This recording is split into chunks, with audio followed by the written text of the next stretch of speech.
2012, Jean-Jacques Bourdin. Il est 7h moins 20. Martine Brousse, bonjour. Bonjour. Vous dirigez l'association La Voix de l'Enfant. Je rappelle les faits très vite. Marina, 8 ans, est décédée en 2009. Elle a été torturée, acte de torture et de barbarie infligé par ses parents.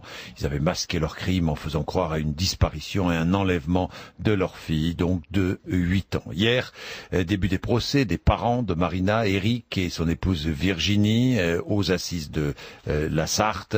Vous étiez, puisque vous êtes partie civile, c'est bien cela, hein, Martine Brousse. Votre association s'est portée partie civile avec 3 autres associations, et vous dites, je n'ai jamais vu ça, un procès, c'est-à-dire que, comme tout procès, il y a eu la lecture du réquisitoire, et c'est vrai que très souvent, au fur et à mesure, on sent une salle qui est de plus en plus lourde, et là, on avait le sentiment d'une salle qui était dans la sidération, tellement les faits qui nous étaient rapportés, pourtant nous les connaissions, nous l'avons lu, mais le fait de l'entendre, ça a été lu pendant plus d'1 heure, nous ont tous laissés dans la sidération, parce qu'on ne pensait pas encore qu'aujourd'hui des parents pouvaient faire subir ce que la petite Marina, dont je rappelle, elle est décédée à 8 ans, a vécu plus de 6 ans de calvaire, de torture, et surtout, tout le monde est passé à côté. Elle avait des plaies, elle était dénutrie, et personne. Et ce qui m'a frappé à un moment donné, le président a dit lorsque Éric Sabatier a expliqué que dans son enfance, il y a un juge qui avait été nommé, et le président a dit, mais un juge pour enfants, c'est fait pour protéger l'enfant, c'est que vous aviez besoin d'être protégé. Et je me suis dit à ce moment-là, et Marina ? Alors que tout le monde savait, que les juges le tribunal était informé, que les services sociaux étaient informés, que l'hôpital était informé, tout le monde est passé à côté.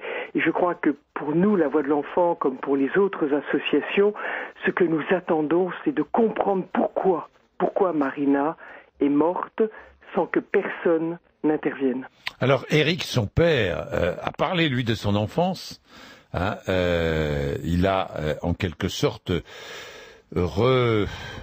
refait sur sa fille ce qu'il avait vécu, plus ou moins, mais en plus terrible.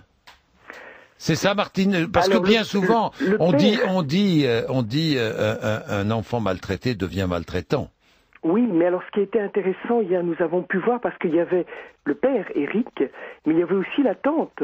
Oui. Hein, et la tante aussi a été maltraitée. Or, elle a 4 enfants, elle n'a pas reproduit. Ce qui montre bien qu'il y a eu un phénomène qui s'est produit entre ces deux êtres, hein, le père et la mère, qui a provoqué cette violence, ce déchaînement d'actes monstrueux sur Marina.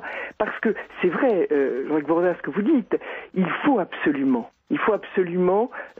prévenir aujourd'hui, parce qu'un enfant maltraité pris très tôt ne sera pas un parent maltraitant. Mais il faut aussi dire que ce n'est pas systématique, hein, et que ça ne doit pas excuser ces actes qui ont été monstrueux, et ça ne doit pas excuser non plus du pourquoi l'institution et les institutions sont passées à côté. Alors justement, Martine Brousse, ce procès va durer plusieurs jours.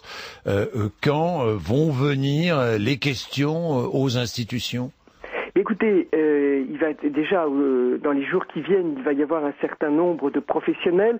Il va y avoir un moment très fort qui va être celui de jeudi, où sera projetée l'audition de Marina lorsqu'elle est entendue par les gendarmes.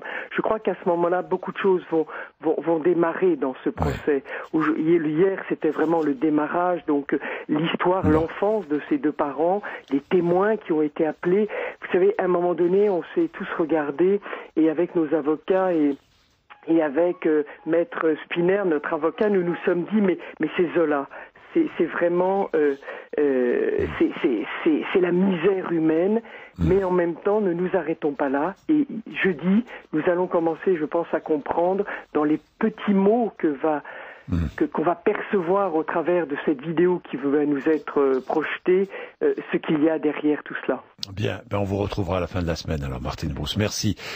Merci vraiment. Vous dirigez l'association La Voix de l'Enfant, je le rappelle, qui fait tant pour les enfants et pour les défendre.